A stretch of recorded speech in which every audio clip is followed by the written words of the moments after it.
just falling short, following the money and projections for the new Chargers Stadium in San Diego. It's warm in the summer and cold in the winter, so these are annual measurements of sea surface temperature for 100 years. A remarkable milestone for the Scripps Pier, marking 100 years today, the daily measurements that help researchers understand more about the ocean. We are giving out support and something new to somebody who wouldn't necessarily have it. Support the Girls, the unique idea that has given new life for a needed yet overlooked item. KPBS Evening Edition starts right now.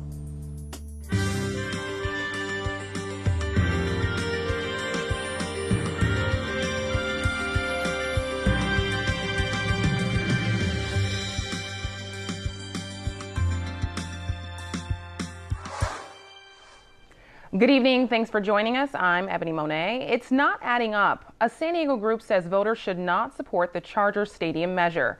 KPBS reporter Eric Anderson explains why they say it could cost the city a lot of money.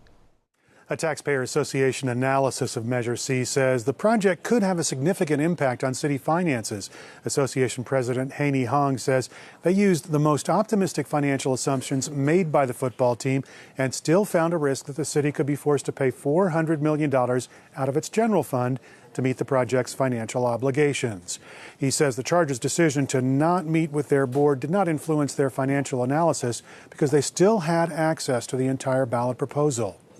Our analysis shows that there would be a significant shortfall to pay for the facility, and that would put the general fund, which pays for street repairs, other public services, libraries, it would put all of those at risk. Team officials say the report is rubbish, and team consultant Fred Mass said it is part of an effort to push the Chargers out of town. Mass said the association's financial analysis couldn't pass for a third-grade arithmetic homework assignment. The team has the option to move to Los Angeles if the stadium measure fails at the polls. Eric Anderson, KPBS News. San Diego District Attorney Bonnie Dumanis could testify as early as tomorrow in the trial of a wealthy Mexican national accused of illegally contributing to local campaigns. KPBS investigative reporter Amitha Sharma says even if Dumanis takes the stand, it doesn't mean she'll be asked the big questions dogging the case. Jose Susimo Azano Matsura is accused of contributing more than $200,000 to Dumanis' 2012 mayoral bid. Observers have long wanted to know what the DA knew about his immigration status. It's illegal for a foreign national without a green card to give in U.S. elections, and U.S. candidates are barred from knowingly accepting such contributions. Azano's lawyers are calling Dumanis to the stand with the hope she'll say the two barely knew each other. So it's possible the defense will never ask her what she knew of his residency status. Former federal prosecutor Rob Marasco says it might be better for the government to not ask Dumanis any questions. If the government does ask her the questions, but doesn't ask her that question, then it might just, in a sense, aggravate the jurors. But then again, Marasco says if the prosecution never cross-examines Dumanis, that may spawn more questions in the minds of jurors. Amitha Sharma, KPBS News. San Diego County Sheriff's authorities are searching for an escaped inmate. They say Demetrius Robertson disappeared this weekend. He was being held in a medium security prison in Otay Mesa. The facility and adjacent George Bailey Detention Facility were on lockdown while authorities looked in vain for the 24-year-old. Robertson was arrested on a parole violation. He's a 5'9", roughly 190 pounds, and known to frequent Choice View, Chula Vista, and College Grove. California's arrest rate is at an all-time low. Researchers at Public Policy Institute of California link the drop to Prop 47. The controversial measure reduces the penalties for certain drug and property crimes. Voters passed Prop 47 in 2014. Researchers say police are likely ignoring some of the crimes that were once felonies but are now misdemeanors. There have been 52,000 fewer arrests overall, but members of the California Police Chief Association say there's something missing in the data. No one thinks large prison or jail populations is a good thing, not even the chiefs in the state. But the problem is that you have to provide some form of monitoring and supervision for people who are typically drug or alcohol addicted, who are stealing to feed their habits. If there's no intervention in there anywhere, then all we keep doing is arresting people, and they keep getting out at the other end. The falling arrest rate comes despite what the State Department of Justice says was an increase in overall crime rates last year. A major victory for California teachers. Today, the state Supreme Court decided not to review a case involving tenure for educators. Instead, the court let the appeals ruling stand that preserves job protections for teachers like tenure and seniority-based layoffs.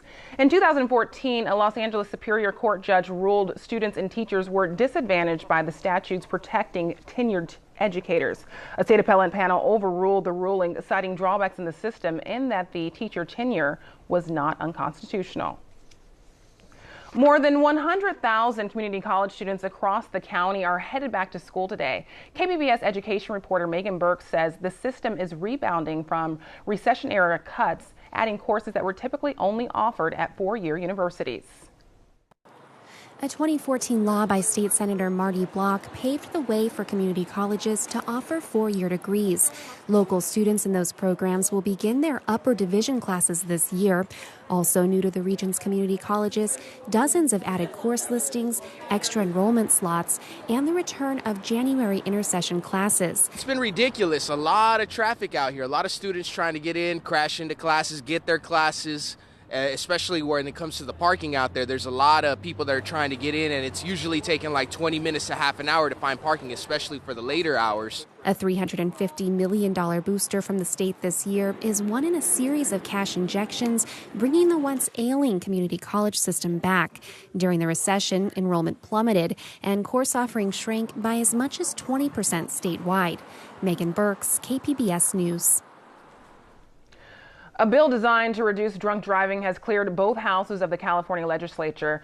KPBS health reporter Kenny Goldberg says the idea for the measure came from a local tragedy.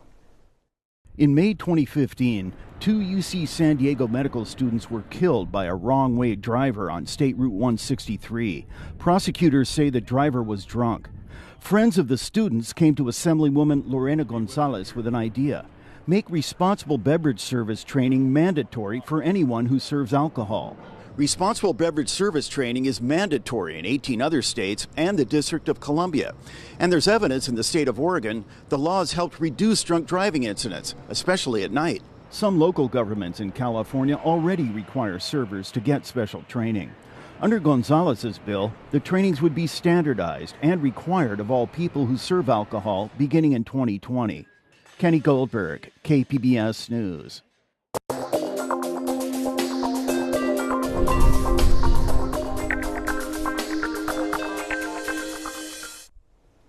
The list of top property taxpayers in San Diego County includes many well-known names in real estate, shopping, and hospitality. But one company outpays them all. With our latest ongoing series, News and Numbers, iNews Source reporter Leo Castaneda joins us. When you flip a switch or turn on your stove, odds are that's being powered by San Diego Gas and Electric. The utility company also powers up city coffers, thanks to $110 million in property taxes last fiscal year. That makes SDG&E the top property taxpayer in San Diego County. By far, it paid more than the next 8 top taxpayers combined. It alone was responsible for 2% of all the property taxes collected in the county. And the reason is simple. The company owns hundreds of parcels of land throughout the county. That includes multiple substations in residential communities. Those help distribute electricity to individual homes. The second top taxpayer in the county was Qualcomm Inc. with a $23 million tax bill. Hoteliers were also prominent in the top 10, including owners of the Hotel del Coronado and the owners of the Marriott Coronado. Real estate companies with big tax bills included the trust of the late philanthropist Conrad Previs, Kilroy Realty, and the Irvine Company, which owns One America Plaza in downtown San Diego. Rounding out the top 10 is the Fashion Valley Mall, LLC, which, as you might have guessed, owns the Mission Valley Shopping Center. For a map of the top taxpayers' property, go to iNewsSource.org. I'm iNewsSource reporter Leo Castaneda. San Diego Oceanographers are celebrating an anniversary today that was 100 years in the making. Scientists began recording the ocean temperature at the end of Scripps Pier in La Jolla in August of 1916. KPBS reporter Eric Anderson reports they've been doing it nearly every day since. The iconic Scripps Pier has jutted out over the ocean in one form or another for more than 100 years.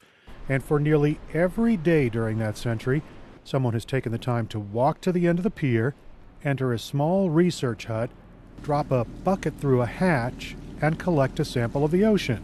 Looks like we're pretty good, so now we're going to pull it back up. On this day, Christy Seach of the Scripps Institution of Oceanography is adding to the Ocean Temperature Project's daily scientific record. This is just a general information gathering tool where we're going to pull up the water, we're going to take the temperature, we're going to use it to look at the community composition later on and measure salinity. Seach collects more than just temperatures, but that simple act of putting a thermometer in the water and keeping track of the results has created a valuable research database. John McGowan's academic career has been linked to the Scripps Institution of Oceanography since the 1950s. He says repeating that basic measurement over and over has created a long-term record. Each one of these is a surface temperature measurement, and that's 1 year. It's warm in the summer and cold in the winter, so these are annual measurements of sea surface temperature for 100 years. Researchers didn't have sophisticated technology when they started taking temperatures in the early days of the century, and researchers decided not to change what they were doing, even though new high-tech equipment could allow them to automate this work. McGowan says this dataset's worth is rooted in the fact that it's been done the same way for so long. Time series are important because that's really the only way to measure change. Change as compared to what, they say? Well, it has to be compared to a baseline. And the longer and more detailed the baseline, the more accurate our estimate is of change. And McGowan says that ocean temperature record does show change. He zeroes in on the 1970s when the average temperatures measured at the pier began to rise. That's not just the summer temperatures, but the yearly averages. And everything along here is above the long-term average. So the warming for us started right about here in the late 70s and then stayed warm all that period of time. McGowan concedes that this record only tells a very local story, but he says similar measurements along the California coast find the same thing. And when this record is included with all the other sophisticated electronic temperature taking that's done with ships, buoys, and satellites, the composite gives a pretty clear picture of how the planet is changing. And as Ryan Schaefer has learned, documenting the change is the key to understanding it. We send down what is called a messenger and actually closes the bottle for us. Schaefer works at the Birch Aquarium just up the hill. His team is responsible for making sure many of these daily measurements get taken, whether it's on a weekday, a weekend, or even a holiday. There is a lot of pressure. It's 100 years worth of research, and so I don't want to be the one to mess up a day or two. Here, he's using a bottle to collect samples and record the temperatures from the surface and the floor of the ocean under the pier. It's kind of nice being part of that research, not only coming down here and taking the temperatures for them, but also translating that and relaying it to the general public that come to the aquarium. And that, in essence, is what science is all about. Observe, record, and report. Another day down. The sample taking will continue to happen at the end of Scripps Pier, and researchers hope to continue to do it for the next 100 years. Eric Anderson, KPBS News. Video journalist Nick McVicker helped produce that story. The summer is almost gone, and so is the hot weather for San Diego. Regina Miller says temperatures are expected to drop throughout the county. She has that in tonight's forecast. Well, we'll take a look at your satellite and radar imagery, and you can see how we've had some showers and some thunderstorms firing up inland here into California along the Sierras. Now, as we go through the nighttime hours, we're going to see an overnight low in metro areas, 66 degrees. a partly cloudy sky. And as we take a look at tonight's forecast in some different locations, Borrego Springs, 70 degrees for your overnight low, just a few passing clouds. Mount Laguna, 48 degrees, and we'll have just some patchy clouds. As we go into Ramona, you'll see a temperature of 56 degrees, and Poway at 62 degrees, San Diego 66, and we will see just that partly cloudy sky. As we go into your Tuesday, it's going to be a little less humid here into Southern California, and for the late week, we will start to see it becoming warmer, especially as we go up the coastline. Some of that heat starts to expand. So your 5-day outlook for the coast, we're going to see temperatures in the 70s, 77 degrees, partly sunny skies. For Wednesday, we'll have a partly sunny sky, temperature of 77 degrees. Some low clouds will give way to sunshine on Thursday. Friday, low clouds give way to sunshine as well, 74. Same thing on Saturday, we'll just repeat it. And then inland areas, you'll see a high temperature of 86 degrees for Tuesday. Mostly sunny skies, partly sunny on Wednesday at 86. Clouds will start to break up Thursday afternoon with a high of 84. Clouds, then some sunshine on Friday with a high of 81 degrees. The mountain outlook, we'll see temperatures in the upper 70s for your Tuesday and mostly sunny. Mostly sunny also on Wednesday. Temperature increasing to 81 degrees, 80 degrees and mostly sunny on Thursday. And then we fall back into the 70s by Friday and Saturday. Desert outlook on Tuesday, we have brilliant sunshine in the forecast, blazing with a high temperature of 104. 105 with plenty of sunshine also on your Wednesday. And then mostly sunny skies continuing on your Thursday. 102, 99 as we head into your Friday. Mostly sunny on Saturday as well. And just a little bit cooler. It's a little bit of a break from that excessive heat, where we'll see a high temperature of 98 degrees. I'm Regina Miller, KPBS News. Today, nearly a century-old tree was cut down in Ocean Beach. The Torrey pine had been in the center of a tug-of-war. Activists wanted to preserve it. City officials said it was dangerous. The cut down was delayed as experts examined the tree's potential to fall. But 4 out of the 5 experts agreed the tree had to come down. The city plans to plant replacement trees in the neighborhood. Officials say 2 recent storms uprooted 2 other nearby pines.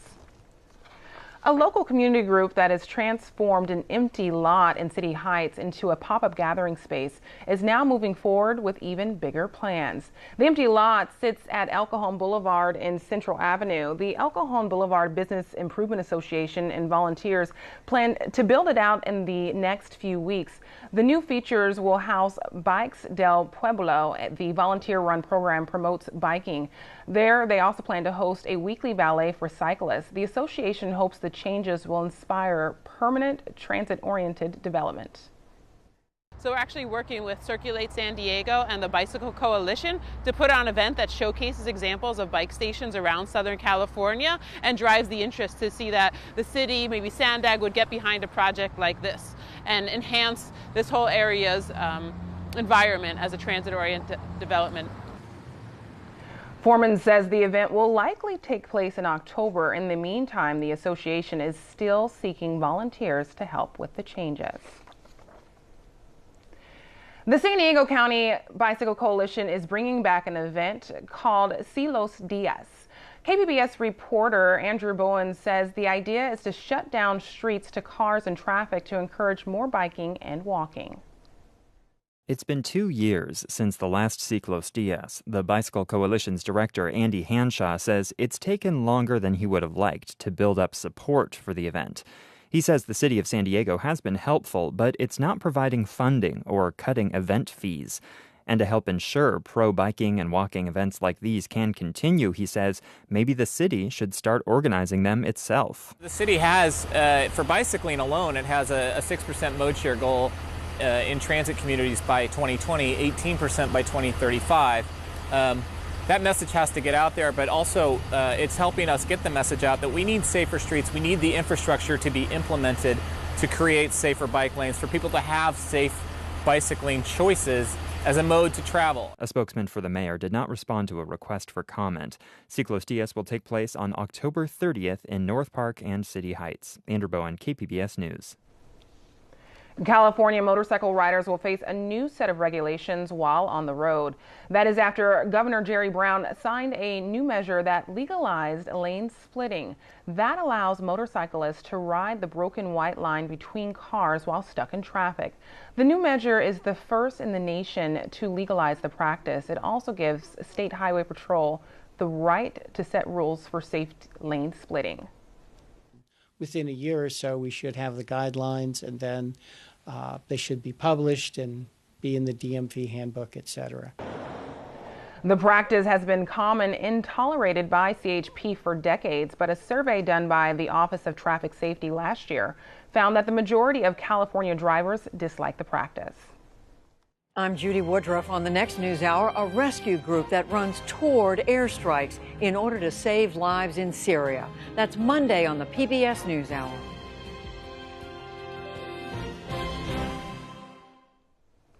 A person's Instagram page may reveal if he or she is depressed. Researchers at Harvard University and the University of Vermont studied the Instagram pages of 500 people. A portion of the participants define themselves as clinically depressed, while the rest say they're overall happy. Researchers found depressed individuals tend to post more images that are bluer and grayer and darker and receive fewer likes than those posted by healthy individuals. After a significant weight loss, Dana Merlot's collection of bras were too big for her. She was wondering if she could give them a second life. AP reporter Vanessa Alvarez says this led to the creation of a nonprofit that has donated thousands of items to women in need. I double bag them. Dana Marlowe has enough inventory to run a lingerie shop out of her suburban Maryland home. But these bras aren't for sale. All different sizes and styles. In fact, this is what Marlowe's new normal looks like following a 35-pound weight loss last summer. And it all began with a question for a sales attendant as she shopped for new bras. Can you refurbish bras like a laptop? And she laughed, and she looked at me and she said, homeless women need bras. And that's how Support the Girls began. The mother of two, who runs her own business, put out a call to friends on social media, and before she knew it, donations began pouring in. We are giving out support and something new to somebody who wouldn't necessarily have it. The nonprofit has since donated over 50,000 feminine hygiene products and over 20,000 new and gently used bras to women and girls in shelters around the country. Look at this, Hong Kong. Every week, Marlowe picks up packages sent from all over the world. Volunteers help sort them, and they're then delivered into the hands of women like Maxina Bayomeko. If you're in a low income or you're out here and you don't have any income, and you just have one bra, you have to put this bra on every day. Mama Maxine, as she is known at this Washington, D.C. shelter, is a retired public school teacher dealing with multiple health challenges. She says her limited income can only stretch so far. Victoria's Secret, God forbids. And if you have to get 5 bras, you're looking at $250. Shelter director Alicia Horton says Marlowe's donations make a big difference. And people would not consider a big gift, but it really services these women in ways that you couldn't imagine. Something that's equally uplifting for Marlowe. And that, I feel like, really enhances my life, knowing that so many people's lives are benefiting from some random suburban mom who lost weight. And it's a movement that's now growing, thanks to new partnerships, a community of women supporting each other. Vanessa Alvarez, The Associated Press, Washington. Still alive, Chula Vista's Parkview All-Stars still have a shot at winning the Little League World Series. The team won their first elimination game over the weekend. Parkview was scheduled to play today, but rain delays in Pennsylvania have rescheduled the game for tomorrow at 4:30. Tomorrow's game is another must-win for Parkview. One loss and the team will be headed home. The California Highway Patrol has added several new members to its ranks. California Television News Service reporter Caitlin Lewis says these fresh academy grads have an extra good sense of smell and sharp teeth. It wasn't a ceremony of pomp and circumstance, more paws and wagging tails. Showing off their bark and bite to earn their badge, 7 K9s are the CHP's newest officers. They'll be serving across California, standing alongside their officers for the entirety of the dogs' careers. And the commands come in different languages. Languages, hopefully, the bad guys don't know. Before graduation, the dogs undergo 11 weeks of training. Taken to freeway shoulders, into the dark, to a gun range, the dog's bravery is pushed to the limits. Handlers like Officer Dustin Snyder and his canine Caesar, partners in the face of any danger. We've all been in situations where it'd be a lie to say you're not a little scared. I know that I can deploy him and he's going to go help me, and there's not going to be an ounce of fear in him. A reassuring thought for Officer Snyder's wife, Amber. I feel a sense of security knowing that he has Caesar with him all the time. So what does that kind of security look like? The dogs sprint after their suspect at 15 to 20 miles per hour, launching their full weight and a final vicious bite. All 7 K9s will serve across California. Snyder and Caesar will be along the coast. When asked to describe his new partner, the officer hesitated and smiled. Courageous after going through some of the training, and dependable. I can depend on him to be my partner for years to come. At the CHP Academy, Caitlin Lewis. Each K9 officer was given a badge and an ID card similar to their human partners. You can find tonight's stories on our website, kpbs.org/evening edition. Thanks for joining us. Have a great night.